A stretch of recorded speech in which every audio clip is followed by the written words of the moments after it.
성경 말씀은 하나님의 말씀임을 우리가 믿고 있습니다.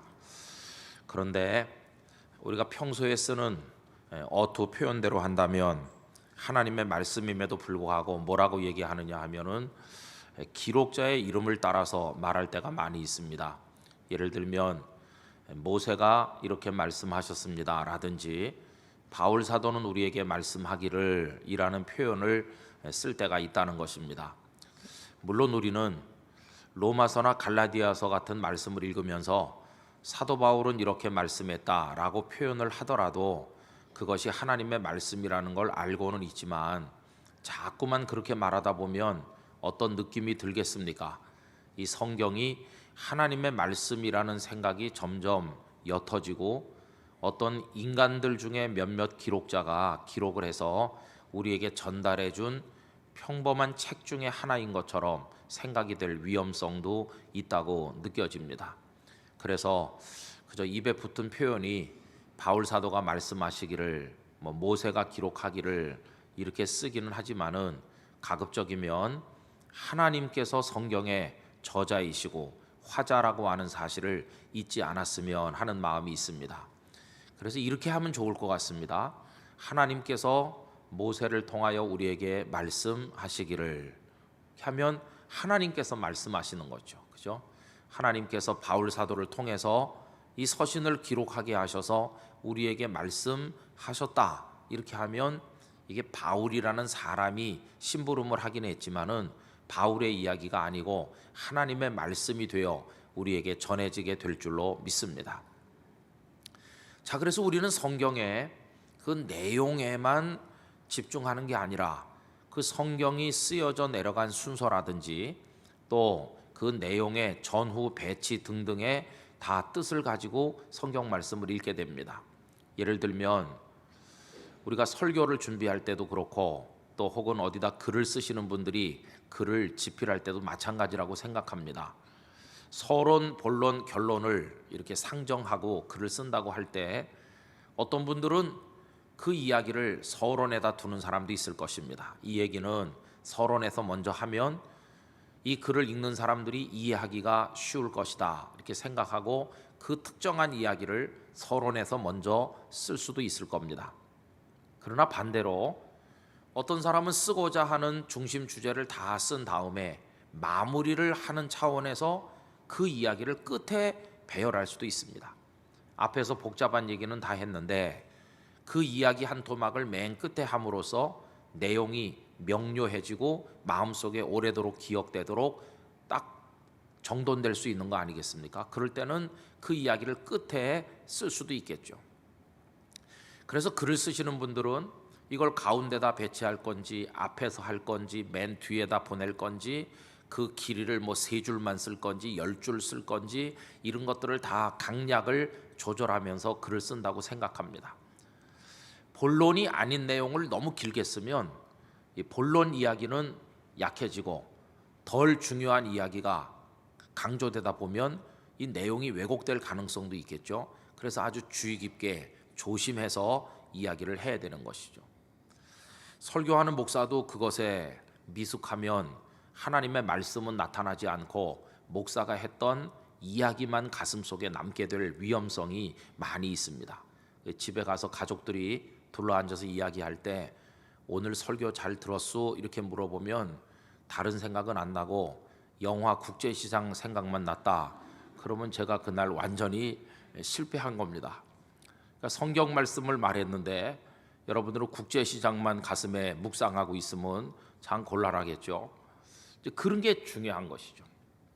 그래서 여러분 이 성경 말씀을 읽을 때 하나님께서 뭐라고 말씀하셨는지 하는 그 핵심적인 내용만 중요한 게 아니라 왜 하나님께서는 이 이야기를 이 대목에서 말씀하시는지 그 성경을 배열하신 하나님의 뜻에 대해서도 우리가 관심을 가지고 읽는 것이 중요하다 하는 것입니다. 그리고 뜻밖의 그 하나님의 말씀 배열을 묵상하다 보면 발견하기 힘든 놀라운 것들을 그 속에서 발견할 수 있고 야, 하나님의 말씀이 정말 절묘하구나 하는 걸 깨달을 수가 있습니다. 우리가 요즘에 사도행전 말씀을 읽고 있는데요. 사도행전 전체를 꿰뚫을 수 있는 어떤 귀절 하나를 우리가 든다면 이구동성으로 1장 8절 말씀을 이야기할 것입니다. 오직 성령이 너에게 임하시면 너희가 권능을 받고, 이게 이제 대전제죠. 하나님의 성령이 임하시지 않으면 그 다음 일들도 일어나지 않을 것입니다.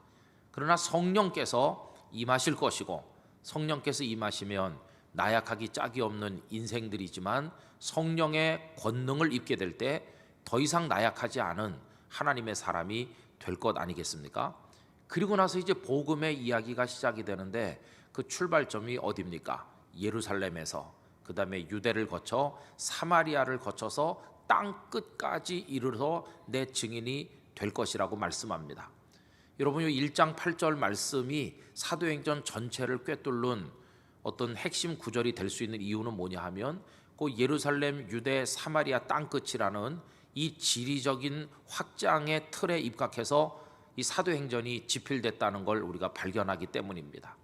사도행전 앞부분 이야기는 예루살렘을 중심으로 한 이야기가 쭉 전개됩니다. 그래서 1장에 예수님 승천, 2장에 다락방에 성령 임하는 얘기, 그리고 사도들이 권능을 받는 얘기, 또 베드로 사도가 나가 설교하고 3,000명이 믿게 되고, 또 3장에 성전 비문에 안진뱅이가 일어나고 뭐 그로 인해서 사람들이 모이고 남자 5,000명이 믿게 되고 사내들은 공회에서 그들을 붙들어 가고 또 재판을 열고 하는 이 모든 이야기들, 그래서 스데반 집사님의 순교 이야기까지가 예루살렘을 중심으로 이루어지고 있습니다. 그리고 이제 예루살렘의 스데반 집사님의 순교를 하나의 분기점으로 해서 핍박이 크게 일어났을 때 성도들이 많이 흩어지게 됩니다. 흩어져 나가는 사람들이 가는 동네마다 복음을 전하게 됐는데, 그래서 어디까지 복음이 전해지느냐 하면은 유대 지역으로 쫙 퍼져 나갈 뿐만 아니라 사마리아에 복음이 전해집니다. 그래서 빌립 집사님께서 사마리아에 가셔서 말씀을 전하는 이야기가 그 8장에 나오고 있습니다. 거기 마술사 시몬 이야기도 나오고 그러지 않습니까? 그리고 나서 이제 8장 뒷부분에 가면 에디오피아에서 왔던 내시가 빌립을 통해서 이사야서 말씀을 공부하고 세례를 받는 이야기가 한 토막 등장하는데, 에디오피아 사람은 이방 사람이죠. 땅 끝에서 온 사람이라고 할 수 있죠. 아직 복음 증인들이 땅 끝에 가지는 않았지만 땅 끝에 사는 사람 하나를 불러 들이심으로써 이제 땅 끝에도 복음이 전해지기 시작한다고 하는 어떤 사인을 하나님께서 우리에게 던지시는 거죠. 자 봐라, 땅 끝에서 온 사람도 복음을 듣기 시작하지 않았느냐, 이렇게 미리 전조를 보여주시는 겁니다. 그리고 나서 이제 9장에 넘어가면 그 유명한 스토리, 핍박자인 사울이 다메섹으로 가다가 예수님을 만나서 거꾸러지는 이야기가 나오면서 아나니아를 통해 그에게 주어진 사명이 뭡니까? 내가 이 사람을 임금들과 이방인들 위해 사도로 세웠다. 이방인들을 위한 하나님의 종, 땅 끝에 갈 사람을 드디어 하나님께서 선택했다는 것을 거기서 말씀하시는 것이죠. 땅 끝에 갈 주역이 이제 선택된 거예요. 거기서 이제 사울이라는 청년이 등장을 하는데, 이제 그를 통해서 땅 끝의 스토리가 쭉 시작됩니다.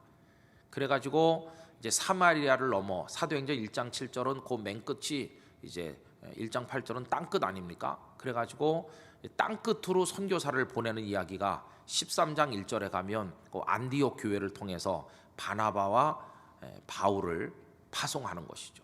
그러면서 그 13장 이후는 바울의 1차, 2차, 3차 전도여행과 예루살렘에 구조금을 전달하러 오는 이야기, 체포되는 얘기, 그리고 예루살렘에서 가이사라에서 재판받다가 로마 황제에게 직접 재판을 받겠다 해서 배를 타고 지중해를 가로질러서 로마까지 가는 이야기가 쭉 전개되고, 바울이 로마에 입성하는 데까지 사도행전 28장까지 이야기가 전개됩니다.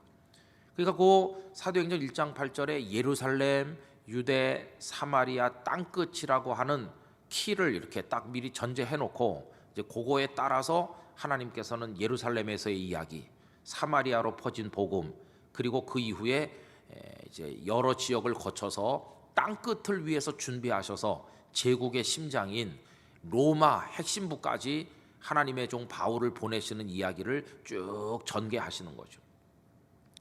그러니까 이 누가라고 하는 의사를 통해서 사도행전을 기록하게 하셔서 우리에게 주신 하나님이신데, 하나님께서 누구에게 감동하실 때 그냥 아무렇게나 뒤죽박죽으로 전후 좌우도 없이 마구 써내려간 게 아니라는 걸 알 수 있어요.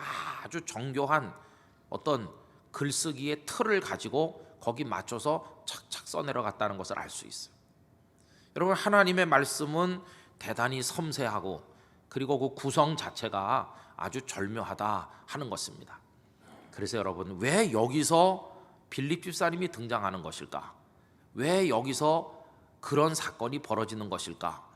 그 속에는 다 하나님의 오래전부터의 계획에 따른 아주 치밀한 그 계획이 이루어져 가는 과정이라는 사실을 우리가 발견할 수 있다는 것입니다.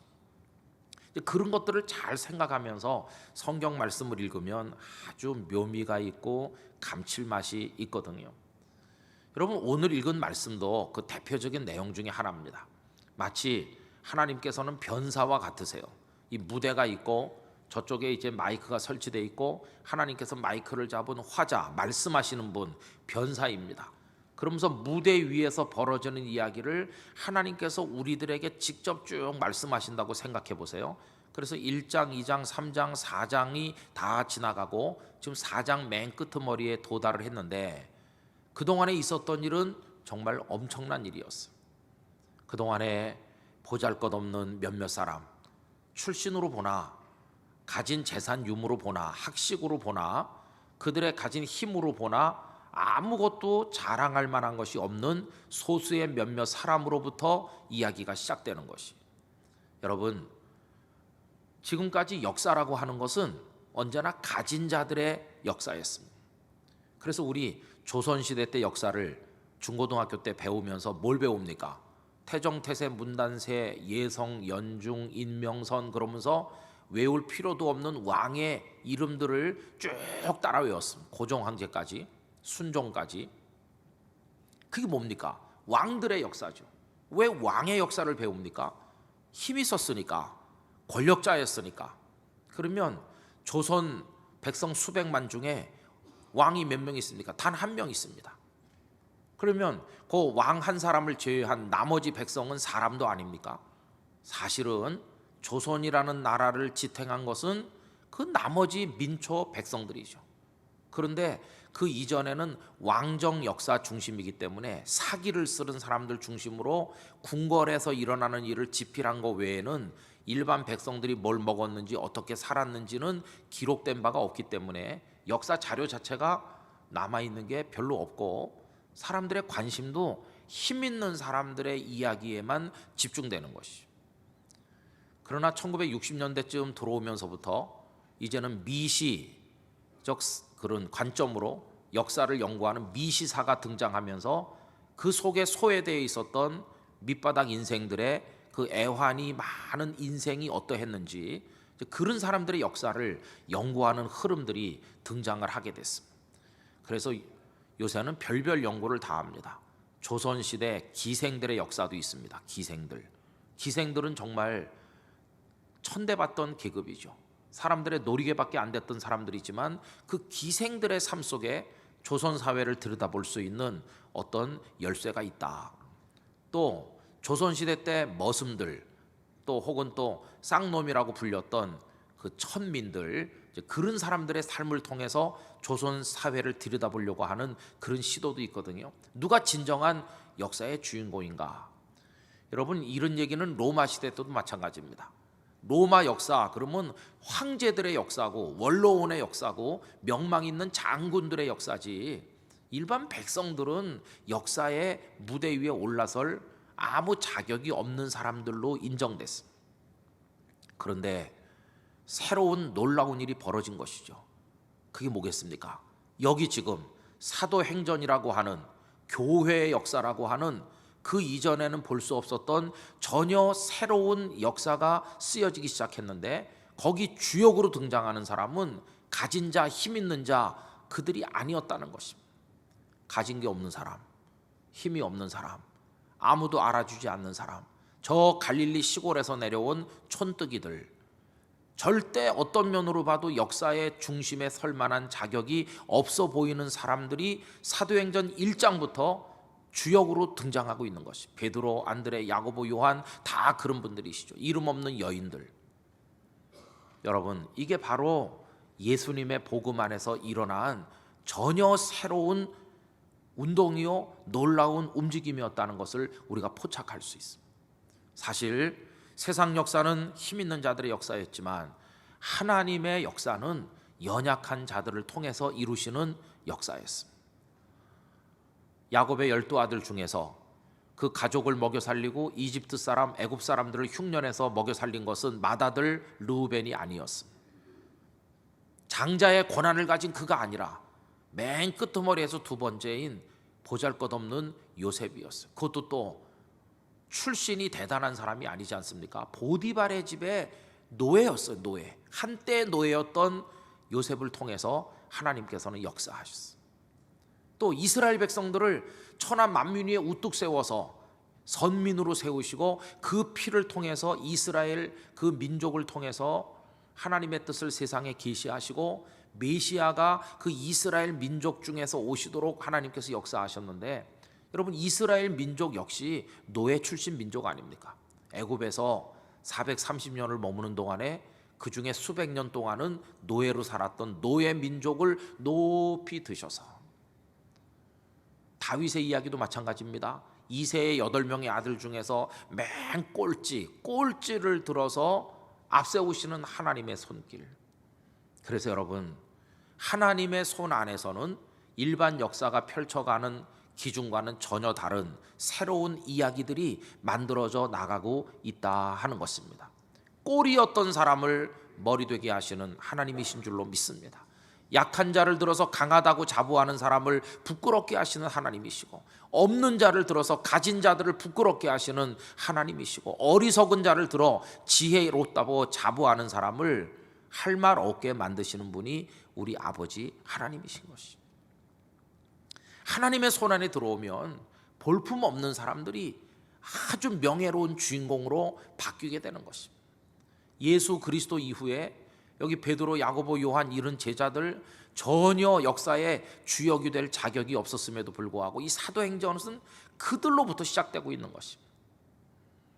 여러분 생각해 보세요. 예루살렘 길거리에 수천 명의 오순절 순례자들이 모여서 북적대는데 그 한복판에 우뚝 서서 말씀을 전하는 이는 정말 볼품없는 어부 출신의 베드로이고, 그 밑에서 듣는 수많은 순례자들과 예루살렘 성전을 중심으로 권력을 장악하고 이름깨나 날리는 숱한 사람들이 그 밑에 있지 않았습니까? 이게 좀 바뀐 거 아니겠어요? 그런데 하나님의 손에 붙들리면 누구나 다 그와 같이 되는 줄로 믿습니다. 그게 하나님의 은혜인 것입니다. 예수 그리스도 안에서 인생이 역전된다고 하는 것입니다. 놀라운 하나님의 복음인 것이죠. 그러므로 여러분, 하나님 안에 있는 자에게는 결코 절망이 없는 줄로 믿습니다. 나는 약하나 하나님은 강하시고, 나는 가진 게 없으나 하나님은 천하의 주인이시고, 나는 무능하고 어리석기 짝이 없지만 하나님은 지혜 그 자체이시고, 하나님의 손이 나를 붙들 때 나는 세상을 내려다보는 사람이 될 수 있도록 하나님께서 나를 높이 들어 쓰실 것이다. 이 믿음이 우리에게 있어야 될 줄로 믿습니다. 그래서 이 사도행전의 이야기는 그냥 어떤 사람들의 이야기가 아니라 어떤 사람들을 붙드시는 하나님의 이야기고, 성령께서 임하신 이후의 이야기이므로 사도행전은 사도들의 이야기라기보다는 사도들을 붙들고 영광 받으시고 그들을 통해 일하시는 성령님의 이야기이기 때문에 사도행전의 별명이 뭡니까? 성령행전이라고 부르는 것입니다. 여러분, 우리도 그 성령행전에 성령께 붙들려 거룩한 주역이 되는 영광을 얻게 되기를 간절히 원합니다. 우리도 그 주역이 될 수 있는 줄로 믿습니다. 주님의 성령에 사로잡히게 될 때. 그래서 하나님께서 연약한 자들을 통해서 멋진 일을 이루어 가시고 거대한 제국의 심장부로 파고 들어가서 그들을 무릎 꿇게 만드시는 역사가 수백 년 동안 쭉 전개되는데, 우리가 그 첫 부분을 이 사도행전을 통해서 접하게 된다고 하는 것입니다. 그런데 변사처럼, 마이크를 손에 잡은 화자처럼 쭉 무대 위에 이야기를 엮어 나가시던 하나님께서 이 4장 끄트머리에 오면 우리가 이해할 수 없는 구성을 가지고 말씀을 하신다는 겁니다. 초대교회 성도들이 땅도 팔고 집도 팔아서 다 사도들의 발 앞에 갖다 놓고 누구도 자기의 것을 자기 것이라 말하는 사람이 없는, 그 이전에는 한 번도 본 적이 없었던 희한한 일들을 하면서 사랑의 공동체를 이루었다는 이야기를 하시다가 5장으로 넘어가면 좋을 텐데 갑자기 이 4장 끄트머리에서 두 절을 할애하셔서 한 사람을 우리에게 등장시키고 계시다는 것입니다.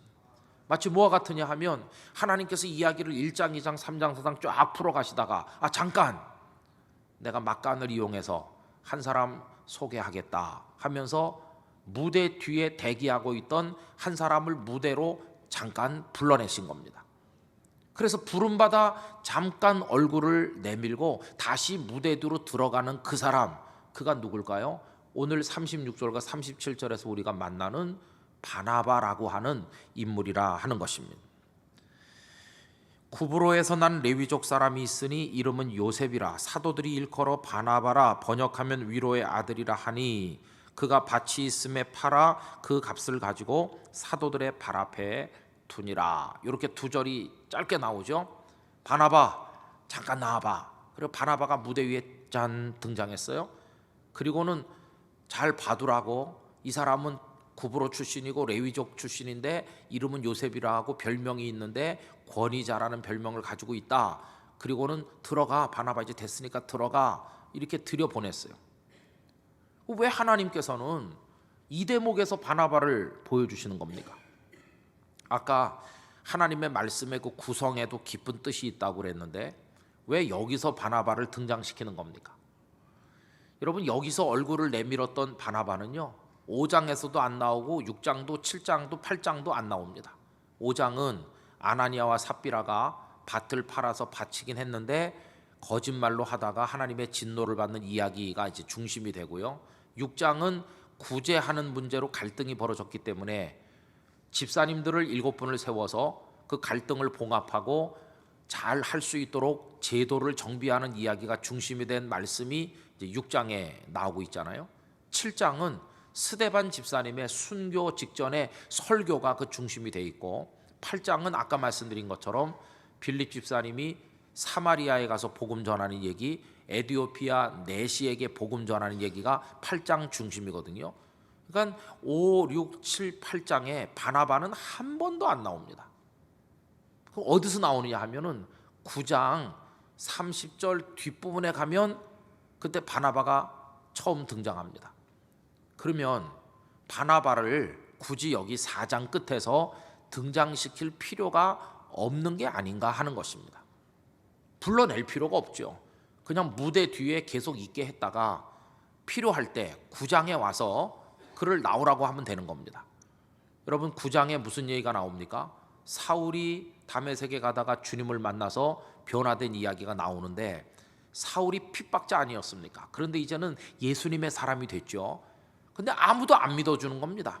워낙 악명 높은 핍박자였기 때문에 이 사울이 예수님을 영접해서 그리스도인이 됐다고 아무리 말을 해도 기존에 믿는 형제들이 다 고개를 흔드는 거죠. 믿을 수 없다. 저 사람이 어떻게 예수님을 믿을 수 있단 말이냐. 아무도 그를 신임해 주지 않아서 대단히 난처한 처지에 떨어져 있을 때 그때 등장하시는 분이 바나바거든.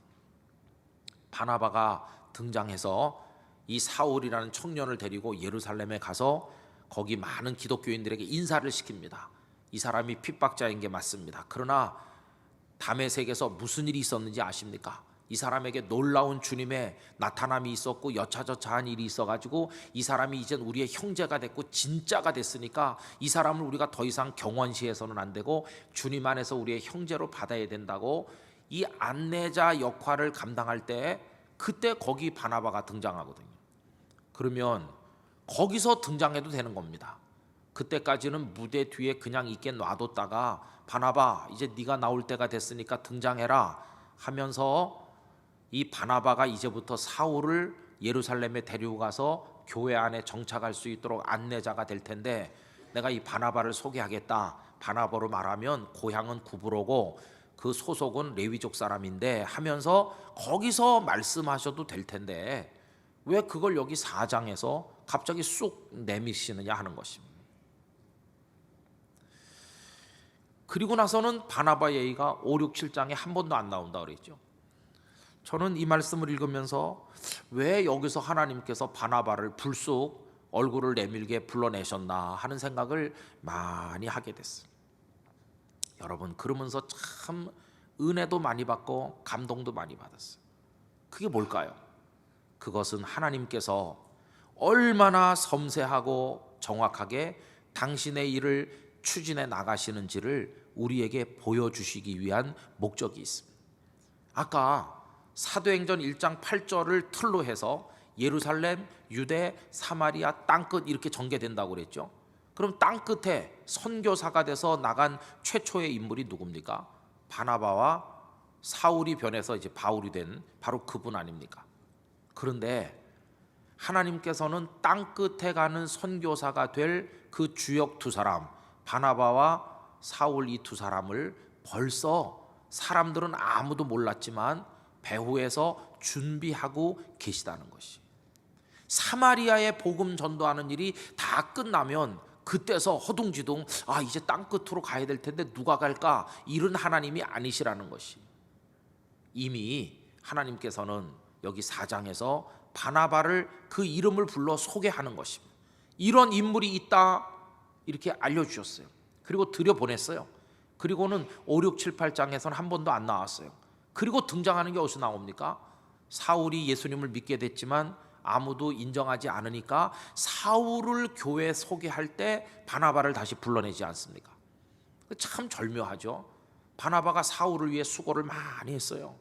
데리고 다니면서 사람들에게 소개하고 또 고향에 보냈다가 나중에 그 고향인 길리기아 다소까지 직접 찾아가서 데리고 와서 안디옥에서 또 말씀을 가르치고, 이런 수고를 이 바나바가 열심히 하는데 그 수고가 다 사울이라는 한 청년에게 집중되는 거예요. 왜 하나님께서는 바나바를 다른 사람을 섬기는 데 사용하지 않으시고 이 핍박자였다가 돌아온 이 청년을 위해서 그렇게 모든 에너지를 쏟게 하시는가? 그 아주 멋진 이유가 있는 것이죠. 그 청년이 바로 땅끝에 갈 주인공이니까, 땅끝에 갈 주역이기 때문에 그를 준비시키는 것이. 그리고 왜 하필 바나바냐? 같이 갈 파트너니까. 이제 이 두 사람이 최초의 선교사가 돼서 나가는 거 아닙니까?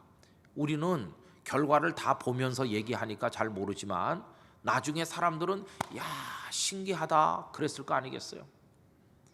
저 사울이라는 청년이 예수님을 믿게 된 것도 참 놀라운 사실이고, 그리고 그 사람이 진짜 그리스도인이 됐다는 걸 아무도 인정 안 하는데 앞장서서 다니면서 그 사람이 진짜 주님의 사람이 됐다고 열변을 토하고 교회 안에 자리 잡게 만들고 일할 수 있도록 도와주고 길잡이 역할을 한 사람이 저 바나바가 아닌가? 그러더니 하나님께서는 저 두 사람을 선교사로 보내시는구나.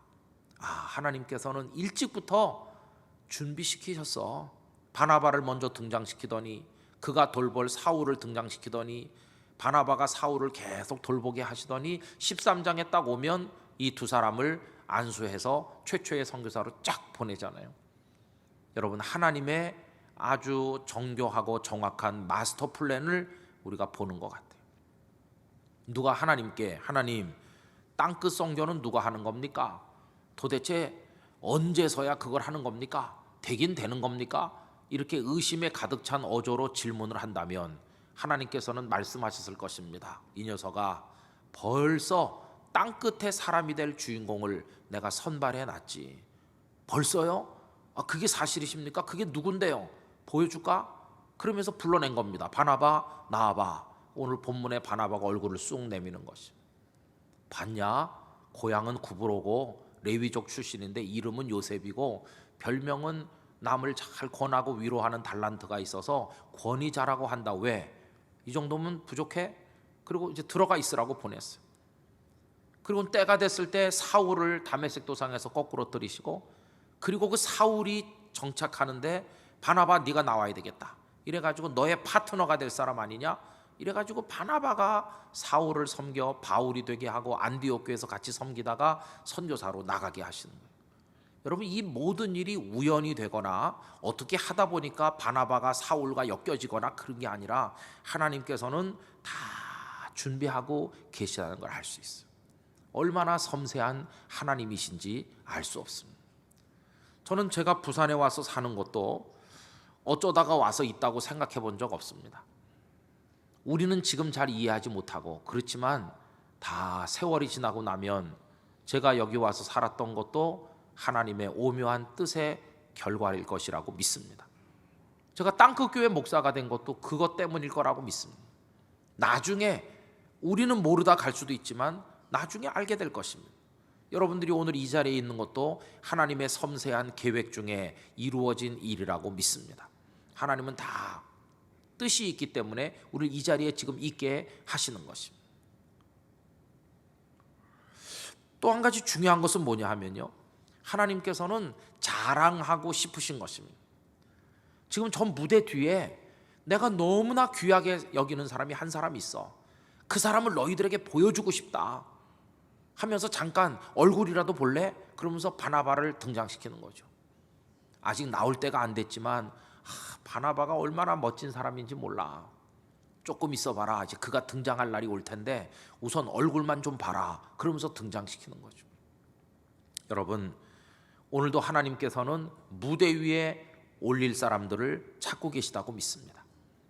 그래서 너 김아무개, 박아무개, 너 정도면 됐다. 내 맘에 들어. 저 무대 뒤에 대기하고 있어. 내가 결정적인 순간에 널 불러내면 그때 너의 때가 온 것이니까 그때 멋지게 무대 위에서 나를 위해서 한번 하는 거야. 알았어? 그렇게 무대 뒤에 준비된 사람들을 찾고 계시다는 것이. 욥기 1장에 보면 하나님께서 사탄에게 세상을 다 돌아보고 왔느냐 하면서 욥을 자랑하시는 말씀이 나오지 않습니까?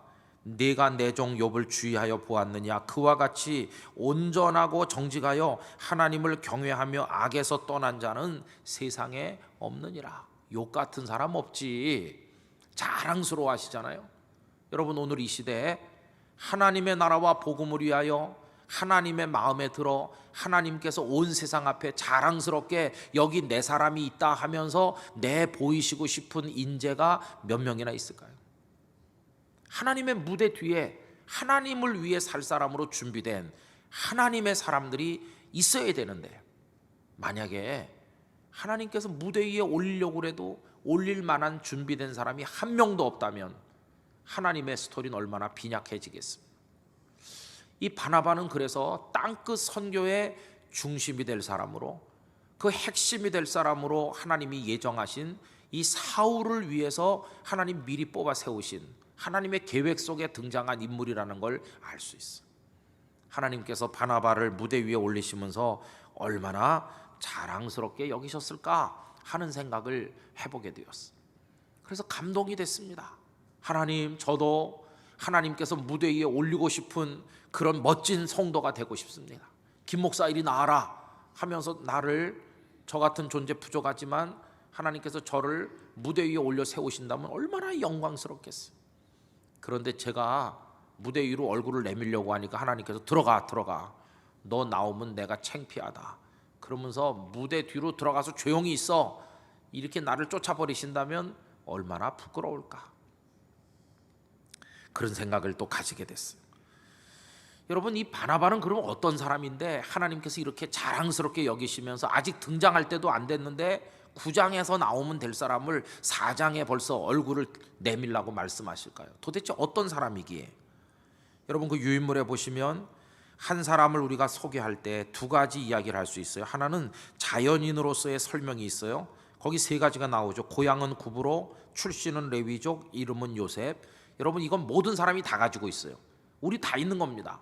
여러분, 고향 있잖아요. 고향이 뭐 하동이다, 또 충청도 어디다, 그 다음에 본이 어딘지, 뭐 연안 김씨인지, 뭐 안동 김씨인지, 뭐 그런 거 다 있잖아요. 그 다음에 조상이 뭐 양반이었는지, 뭐 그런 거 요새 따지지 않지만 옛날 같으면 그런 거 다 있고, 이름 다 있잖아요. 이름. 그러니까 태어나는 순간 누구나 다 가지는 거, 그게 지금 여기 나오고 있어요. 물론 이런 것도 중요해요. 여러분, 우리나라 같이 지방색을 많이 따지는 곳에서는 고향이 중요해요. 그 옛날에 조선시대 때 서북 사람들, 평안도 사람들을 관직에 내보내지 않았고 탄압을 하다 보니까 서북 사람의 서름을 가슴에 품고 있던 홍경래가 난을 일으켜가지고 뒤집어 엎으려고 했었죠. 만약에 홍경래가 서북 사람이 아니었다면 난을 일으키지 않았을 것입니다. 고향이 그에게 영향을 줬어요. 그죠? 그 다음에 출신도 굉장히 중요하죠. 어디 출신이냐, 양반 출신이냐, 상놈 출신이냐, 옛날엔 그런 것도 많이 따졌어요. 이름도 때로는 대단히 중요합니다. 이름이 그의 존재를 나타내니까 영화 배너에 보면 물에 빠진 장군을 건지고 그 아리우스 장군의 이름을 배너가 계승하여 양자가 되지 않습니까? 서판에다가 반지 이름을 딱 찍어 갖고 이렇게 주잖아요. 그 이름이 그의 모든 걸 또 설명해 주죠.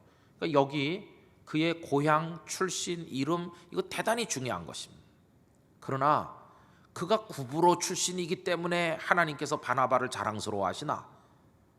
아니면 그가 레위족 출신이기 때문에 하나님께서 그를 귀하게 여기시는 겁니까? 그건 아닙니다. 타고난 어떤 것 때문에 귀하게 여기시는 게 아니라 전혀 그 이외의 것들 때문에 하나님께서 그를 귀하게 여기시는 것입니다. 그럼 그 이외의 게 뭡니까? 사람을 설명할 때 두 번째로 등장하는 설명은 신앙인으로서 그는 어떤 사람인가 하는 것이죠. 오늘 본문은 그의 별명을 바나바, 권위자라고 합니다.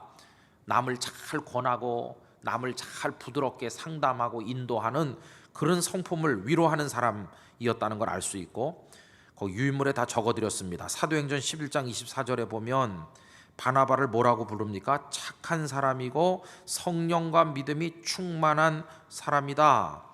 여러분 이거 타고난 거겠어요? 아닙니다. 나중에 하나님의 은혜를 받고 기도해서 얻은 놀라운 은총이었어요.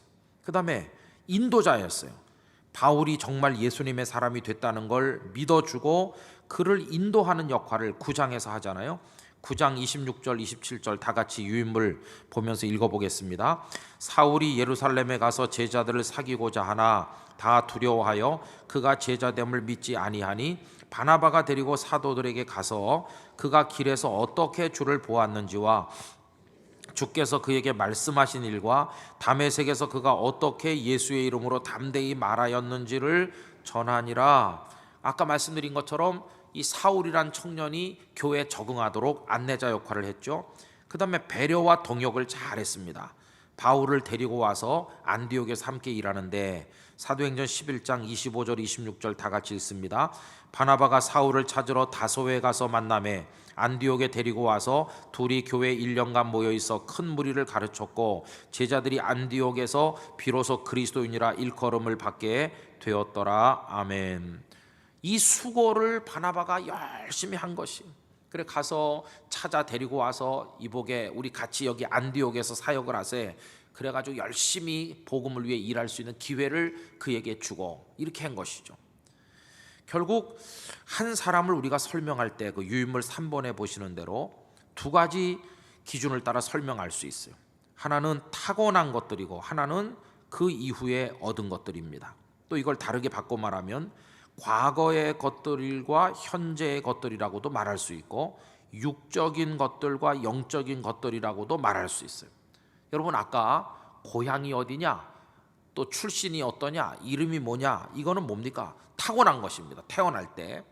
그런데 그가 성품이 착하다, 성령과 믿음이 충만하다, 다른 사람을 잘 위로한다, 남을 안내해주고 배려한다, 이건 뭡니까? 태어날 때 가지고 태어난 게 아니라 나중에 하나님의 은혜를 받아서 얻은 것이죠. 또 출신, 이름, 또 고향 뭐 이런 것들은 과거의 것들입니다. 내가 태어날 때부터 나는 이런 사람이었다, 이건 과거의 것이지만 성품이 착하고 믿음이 충만하고 이런 것들은 현재 이야기입니다. 현재. 그렇죠? 그 다음에 출신, 고향 이런 것들은 육적인 요소죠. 육적인. 그러나 착한 사람이고 성령과 믿음이 충만하고 이런 것들은 영적인 것이죠. 여러분 거기 유인물에 앞에 것과 뒤에 것 이렇게 대조를 해놨는데요. 사람은 두 가지 종류의 사람이 있을 수 있습니다. 어떤 사람은 앞에 것들 중심으로 살아요. 타고난 것들, 과거의 것들, 육적인 것들 이거 자랑하고 사는 사람이 있어요. 내 출신이 뭔지 아느냐? 우리 아버지가 누군지 알아? 이런 거 자랑하면서 사는 사람이 있는가 하면 어떤 사람은 자랑할 아버지도 없고 타고난 것도 별 볼 일이 없고 뭐 가진 것도 없고 다 그렇지만 나중에 노력을 많이 했어요. 나중에 은혜를 받았어요. 나중에 인격이 새로워졌어요. 나중에 마음속에 주님의 은혜가 가득 차 있어요. 그래서 그 현재 지금 가지고 있는 거, 과거의 출신은 볼품이 없지만 현재 하나님께서 주신 그 은혜를 가지고 그걸 붙들고 그걸 자랑스러워하면서 살아가는 사람이 있다고 하는 것이.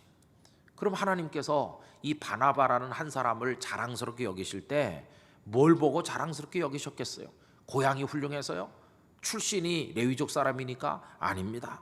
하나님께서는 그가 나중에 어떤 은혜의 사람이 되고 어떤 성령의 감동하심 속에 살고 어떤 성품의 사람이 되어 남을 향해 어떤 따뜻한 배려를 하는지 그런 걸 보시고 마음에 들어 하셔서 무대 위에 등장할 차기 주인공으로 무대 뒤에 숨겨 놓으셨다가 너무나 그를 자랑하고 싶으시니까 여기서 불러내서 얼굴을 먼저 보여라. 얼굴 보이고 다시 들여보내신 것입니다. 9장이 됐을 때 그를 본격적으로 이제 무대 위에 역할을 하도록 맡기셨다는 사실을 깨닫게 됩니다. 그래서 여러분 오늘 이 2절 이야기가 별거 아닌 것처럼 여겨지지만 곰곰이 묵상하면서 생각해 보면 참 놀라운 걸 발견하게 돼요. 하나님께서는 일하지 않는 듯이 보이나 이미 땅끝에 주역이 될 사람들을 다 차근차근 준비하고 계시다는 걸 알게 돼요. 그가 바로 바나바였어요. 왜 바나바였을까? 타고난 게 훌륭해서가 아니라 그가 은혜의 사람이 됐고 믿음의 사람이 됐고 성령 안에서 그의 인격이 변했고 새로워졌기 때문에 그 사람을 자랑스럽게 여기셨다는 걸 알 수 있는 것이에요. 여러분 우리 낙심하지 말아야 되겠습니다. 왜냐하면 내 눈에 볼 때는 되는 게 없는 것 같아도 하나님은 당신의 계획을 멈춤 없이 지금도 추진하고 계신 줄 믿기 때문인 것입니다. 도대체 언제 될까? 우리 이렇게 답답하지만 하나님은 다 사람들을 준비시켜서 지금 일하고 계신 중, 그게 눈에 보이지 않아도 저 밑에서 진행되고 있는 하나님의 역사, 그걸 볼 수 있는 영의 눈을 가져야 될 줄로 믿습니다. 그리고 그 주역이 될 사람을 지금 찾고 계신 것인데 우리 땅끝교회 성도들이 이 시대 바나바가 될 수 있길 바라는 것입니다. 출신 천하다고 낙심할 거 하나도 없어요. 나는 본래부터가 못났으니까 이렇게 말하는 것도 그건 믿음 없는 사람이에요. 하나님, 나의 과거, 내 고향, 내 부모, 내가 타고난 거는 빵점이에 불과하지만 그러나 이제부터 내가 하나님의 은혜를 받고 나에게 하나님이 역사하시고 내 속에 성령으로 다가오시면 지금 내가 하나님의 명예로운 일꾼이 될 수 있을 줄로 믿습니다. 이런 게 우리에게 필요한 것이에요. 그래서 여러분 드라마틱한 간증거리를 가진 사람은 출신 훌륭하다고 자랑하는 사람이 아닙니다. 아무것도 볼 게 없었지만 내가 인생의 중간에 하나님을 만났고 그 은혜가 나를 변화시켜서 오늘의 내가 있게 됐습니다. 나같이 저 밑바닥에 있던 사람을 하나님이 쑥 들어올렸습니다. 노예 출신이던 나를 애굽의 총리가 되게 했습니다. 이런 이야기, 하나님의 손에 붙들려 이름 없던 자가 존귀하게 되고 약하던 자가 강해지는 이런 이야기가 하나님께서 하시는 이야기가 아니겠습니까? 여러분, 저는 부산에 교회들도 많고 성도들도 많지만 이 영도는 다 어려운 곳이라고 우리 말하고 우리도 알고 있긴 있지만 그러나 우리가 꼴찌가 되지 않을 줄로 믿습니다.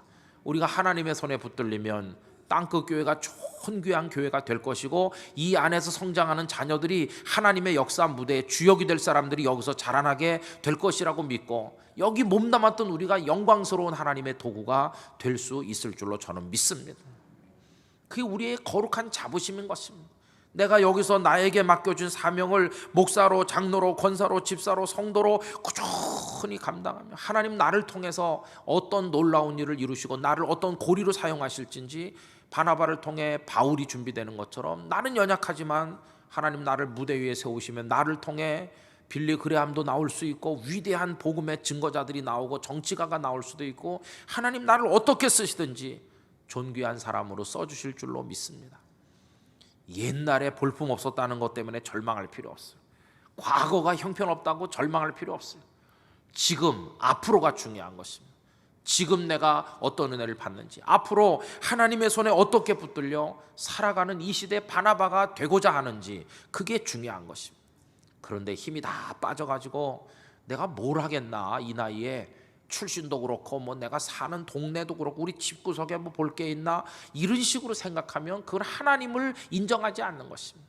하나님은 낮은 자를 높게 올리시는 분임을 믿는다면 그 능력을 믿는다면 우리가 이 시대 주역이 될 수 있음을 내다볼 수 있어야 되는 것이죠. 여러분, 우리도 무대 위의 주인공이 될 수 있기를 원합니다. 우리 땅끝 교회, 존귀한 교회가 되고 싶습니다.